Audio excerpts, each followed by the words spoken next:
don't think I can. Just do it. Just pull it. Pull it. It's wild hair. Oh my God. Oh. Oh. No, just do it one more time. Hold it in. Okay, we're good. No, do it. Just do it. You can't see it anymore. Okay.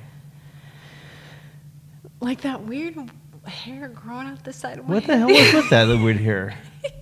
You were so rude about it too. You're like, you have a hair growing out the side of your head. I think You were so grumpy that morning. I was grumpy as shit. We were arguing with that morning, weren't we? Yes. And you're like, you got a hair growing out the side of your freaking head. You're there. like, you have a hair growing outside of your head. Growing out the side of your head. Great. Anyway. Thank you for pointing that out, dear. That's lovely. Amongst. So the big question is this. How are leaders like you that recognize people and technology are the backbone of the company they're building continue to make progress when they have no clear idea on how to develop individuals and utilize technology in a way that helps them remain profitable? That is the question, and this podcast will give you the answers. This is Tom and Michaela, and welcome to the Heart and Hustle Podcast. Hey, everybody. Welcome back to the Heart and Hustle Podcast. This is Tom, and of course, this is Miss Michaela, as I always call her. Even though I'm a Mrs. Even though she's a Mrs., very much of a Mrs., so you guys don't get any smart ideas. Don't shoot. And there we go, evil eyes. So, anyhow, the other day we started to talk about our 7-part series of why HR gets no respect I don't get no respect from anyone. in the workplace. And, today I want to focus on change. And in my opinion, in my personal opinion, of course, I feel that HR really is not really change people. Sometimes that is the case. They are not really adapting to change and changing the organizational structures or changing the organization in general or kind of how they do things or kind of able to pivot on a whim. But I will say that HR is screwed if they do, screwed if they don't. What do you mean by that? Because on the flip hand side, HR perpetuates a lot of change. Sure. And people don't like change. They don't like change. Even if it's good change, people do not like change. A lot of people don't handle change well. And so when HR comes in and they perpetuate that change, they are not the most popular person in the room. 100% respect. Mm-hmm. I believe in that. Yep. I think I have heard more times in my life because we've always done it this way. And I did a little Facebook post on this the other day. That's one of the things that I hate the most. I hate that phrase because we've always done it this way. It drives me crazy. Who cares if you've always done it this way? Maybe it's working, maybe it's not. Maybe there's a better way to do things, but why keep doing it just because it's something you've always done? I agree. I'm a proponent of change. I change every day. I mean, we will modify, change the rules, change the atmosphere as much as what we need to inside of a day. But when it comes into organizations, I believe that change is critical. I believe that change needs to happen in order to progress and move forward. Well, the only constant is change. I mean, we've all heard that before. That's the only thing we can count on is change. And yet people push against that so hard. They do. And, even like in our organization, I'm apt to change every day. In fact, we had a certain way which we like to run the organization. And, not that we're top-down leaders by any means. No. We're not. We're pretty flat. Mm-hmm. And I'm even contemplating in my own mind, do we change as a company? Should we change as leaders and kind of adopt the holacracy point of frame, like what Zappos did.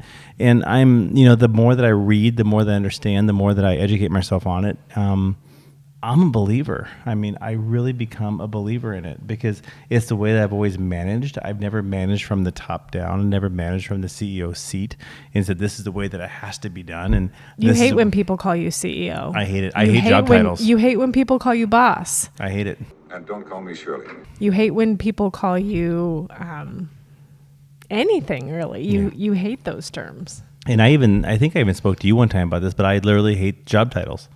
I know you do. I hate not, job titles. I do not care for them. I don't care, calling our IT services director a director. I have a problem calling a network administrator a network admin or a systems engineer. I think it really tries to pigeonhole that person inside of a role or responsibility which he or she may or may not live up to. And it does, but in my world, you have to have those titles. You have Why to have do you have those to have parameters. those titles? Tell me a good reason why you have to have those. Like you say you have to have those titles. Why do you have to have those titles? Because 97% of the people out there need those boundaries. They need those guidelines. They need those expectations. And if you don't outline those, people don't handle that very well. But that's the way they grew up, and that's the way that they were educated in the point that which they, they had to have a title, they had a position, or they had a role, they had a responsibility, but yet they had that piece that told them where they sat inside that world. Yep. And that's a problem.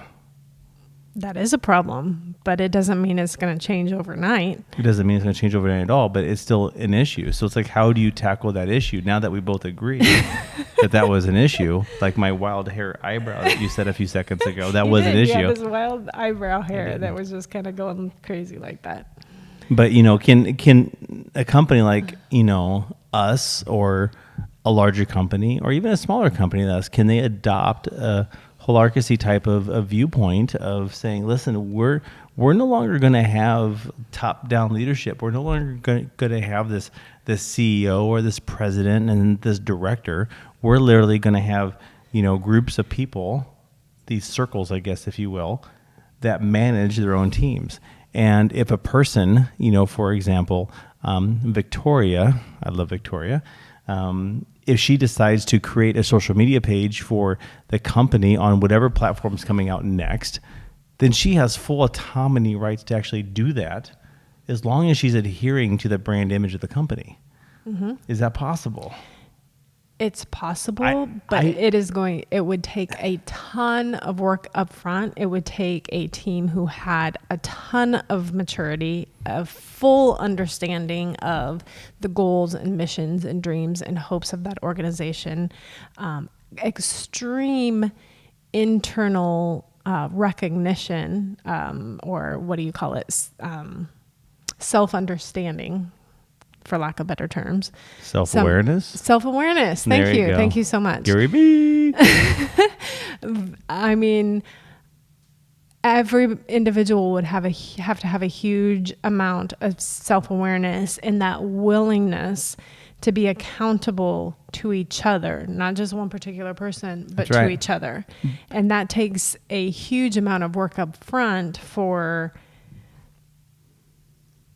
the leadership. See, you can't even say the leadership because there is no leadership team. Exactly. You're creating this mesh of this holistic approach of running a business, but every person has to be very well aware of their strengths, their weaknesses, their, where they thrive, where they need help. They have to be willing to ask for help. They have to be willing to say, hey, I'm not good at this. They have to be willing to say, hey, I thrive here. Let me step up here. I mean, it would just take a huge amount of self-awareness for each individual. And I think that's hard because, depending on who you are, there are certain individuals that I know that I can apply a lot of pressure to because they're going to take it and run with it. There are other individuals that I can't do that. Mm-hmm. But having that awareness is super huge. And I don't think everybody has that ability to work with individuals on a certain level so that they actually understand with what they have to do or that they need to do in respect to their job function or their job role. Well, yeah. I mean, some people don't even have their own internal awareness necessarily. I agree with that. Yeah. So, I mean, it's a wonderful concept, but it would take... Do you think it's a concept, though? I mean, Zappos, I visited Zappos in 2015, 16 era, and I fell in love with the organization. I fell in love with what they did, how they did things, and that's kind of about the time I think Holarchy was adopted inside that company when Tony did that. Mm-hmm. And I think it sounded, neat at the time. I'm still a firm believer in it, but how do you scale that? I know that you cannot scale top-down leadership. I know that you can't scale having a CEO and having a president and, all these different directors and different, structures, because I've seen companies die at that level. We've seen governments die at that level. Absolutely. And not die, I mean like go away, but just die mentally. And the workers or the people that work there become lobotomized? Lobotomized? I can't say those big words sometimes. That's But funny. yeah, they just become robots and thinking I have to do my job and go home and do everything else. They have no buy-in to the organization or to the structure. So I was sitting in my cubicle today and I realized ever since I started working, every single day of my life has been worse than the day before it. So that means that every single day that you see me, that's on the worst day of my life. Mm-hmm. And I want everybody to have buy-in. Mm-hmm. So, but You want everybody to have buy-in, but it's so different when it's your company. it's not though. It is, though. It is, but it's not. But it is. I don't feel that it is. But it is. W- Nobody's going to care as much as nobody's going to care as much about your company as you care about your 100%. company. And you'll have zero expectations that people will actually do that. But the reality is, though, is that people work with an organization or for an organization for a certain reason. And it's not necessarily for the organization. It's for the customers that they work with. I honestly think that certain individuals inside of our organization do not work with me or us. They work with the companies that we work with because they truly enjoy working with those organizations or those people. Yeah. Caution, if you Agree hear there. the beeping in the background, it's late at night and our building is arming itself. It's 11 p.m., y'all. So anyways, if we make any sudden motions or open any sudden doors, the alarms are going to go off here. So we're trapped in here for the night. So anyways. No. But no, what I'm saying though is that people, they may love to work for the organization itself, but they're really embedded with the companies in which they work with. I hope so. Mm-hmm. I mean, they feel a commitment to that customer service. They feel a commitment to the awareness of what that company's trying to do. I hope so. They may not always agree with the CEO, but they do definitely agree with the mission of the organization. And some people are just there for a paycheck. They are, but we talked about that last time, and we don't want those people. We don't want those people. But you need certain types of those people to provide those roles, I guess, but we just don't want those people. So how does those types of people work in a holacracy type methodology? They don't. You buy them out or you get them out of here. Yeah. They have zero. The problem is, I think those people are few and far between. They're absolute gems. You think so? Yep. I don't think so. I think so. Okay. You're always right. I know. So, He said it. He said it here. First time I've ever heard that. last time too. No, but seriously though, change is hard, and I think change is really super hard for organizations to process. I think change is hard for people to adopt. I think, change is hard for, manly or womanly CEOs to really kind of let go of that leadership style and become part of the team and embed themselves inside those organizations. I think it's hard. It is. I have to give a shout out to our team though, because we just moved locations. We did. We moved our physical locations, and we literally, we didn't even know we were moving a week prior to when we actually moved, just because of construction and contractors and this schedule. We and knew that we were schedule moving. and We just all didn't know the that. timing of the moving. Exactly. Yeah. So 1 week ahead of time, we're like, okay, guys, we're moving. And bam, bam, bam, bam, bam. Everything just lined up. Yep. And our team has done such a great job of helping us move into that place and getting organized and getting settled. And they, we happened to also, which was a blessing, have our out-of-state employees with us that week. And We did. So we spent our first week in our new building all together, and that was pretty incredible. And it was just super exciting to have everybody there, and it was super exciting that everybody just clicked and did what they needed to do to get things done. And shout out to the Soaring Group team. I'm so proud of you. Yeah, and that's kind of where the heart and hustle comes in. People have heart for what they want to try to do, and they put the hustle behind it, and I got to give it to them. Everybody hustled that week. Everybody was there on point, and we got relocated, I guess, if you would, and we put in a tremendous amount of hours ourselves. Obviously, getting everything all girly in there, quote unquote. Girly. So, that's pretty cool. It's techie too. Like you spend a ton of hours like getting everything techie. We do. But at the end of the day, though, it's like the environment that you want to create, we are not the traditional office environment. We don't like the traditional conference room and the traditional, workspace with the cubes and the work desks and everything else. I mean, everything has to be very chill and laid back, and coffee house, industrial, weird looking, fun environments that's completely lit up. So when I walk in and say, okay, Daddy's home, and you clap your hands, Tony Stark, everything comes alive and everything just works, and Wake up, Daddy's home. Welcome home, son. And it's an amazing feeling when that happens. It's good.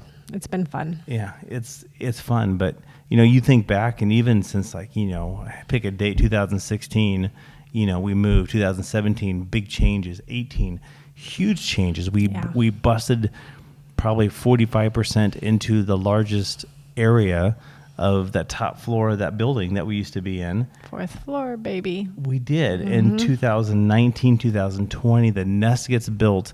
Tremendous amount of time and effort doing that. 2020, or I guess 2021 now, we get the coop. Is that what it's called officially? I think it's probably going to end up being the coop. Yeah. So we have the nest, which is literally sitting on 20 acres in rural farmland, Nebraska, in an outbuilding. And it's where we're at tonight, with a garage door behind us with 2 people kind of hanging on for their lives back behind us. And we built this place out. It's an amazing place. It's kind of our place we love to come out to at night and just kind of record this and do work. And then we have this other place in, the Haymarket in Lincoln, Nebraska, and sitting down on probably the busiest, or if not the busiest, intersections of the town. Yep. And with windows facing, 5 going down this way and 18 going down this way, and we had 27 windows we had to address in that facility, and pictures of you on. Yeah, exactly. So, anyways, it's amazing. So we have this really rural place, and we have this downtown, very much hip. I absolutely love it because I get that country, just solitude, that peace and quiet, and then I have the hustle and bustle of the city, and I get the best of both worlds, and it is like heaven on earth for me. Either place is just like this gorgeous combination of city and country, and like I'm so excited. Like salty and sweet. I love salty and sweet. M&M's inside of my peanuts. You're not a fan, are you? I like plain M&M's better, but hey. Boring. Yeah. So I don't know. Change is hard, I think, for everybody. I think that's really hard for kind of to circle back on HR organizations or people in general. Is like, how do you navigate that for employees that don't like to change? They want to have the same thing. And, sidetrack, Yahoo News. I love the Yahoo News. 32,000 Big Macs. The guy that has to eat it every single day for 50 years now. Me out. 50 years now, 32,000 Big Macs, up to 2 a day the guy's eating, and he says, I can't change. When I find something I like, I stick to it. And he's had 32,000 Big Macs in his lifetime. He eats 2 a day. That just makes me want to gag. But look at me. I mean, people make fun of me all the time. I wear the same thing. Soaring Group t-shirt and khaki shirts. Well, not even khaki Soaring shorts. Group. It might be a darker shirt, but it's always the same blue or the blackest shirt and khaki pants, or not khaki pants. I'm sorry. Khaki shorts in the summer, jeans in the winter. That is correct. But I'm the same person. I mean, you go back and follow me on Instagram at tnielsen91, but follow me there, and you're going to see me wearing the same outfit for the past 5, 6, 7 years. I don't change. Same. Nope. I don't change. And some people find that. They find the ability to kind of latch onto one thing. Which is so funny because, like, in everything else you do, it's like constant change. Let's try this. Let's do this. But you wear the same t-shirt every day. That's right. You want to know why? It's one less decision for you to make. One less decision. I don't have to worry about it. You can put your focus on more important things, and you don't have to worry about it. It's not more important things, just I don't have to think about it. Okay. It's like my That's hair. one less thing. This beautiful head here. I don't have to comb my hair. I don't have to wake up. I have a wonderful coworker / wife / person to pull out the wild hairs that kind of string out for me. Give you a haircut every Saturday after you mow. Every Saturday morning after I It's mow, like I get a haircut. Your schedule in certain areas is just like on point. It's Like on you know point. exactly what's going to happen, and then everything else is There you go. chaos. That'd be a fun edit for Victoria there. Yeah, it will In be. fact, that'd be a fun one just to kind of go back and forth. And I don't know. Okay. So, comment, everybody, what are your thoughts about change? Can your organization handle it? Can you not handle it?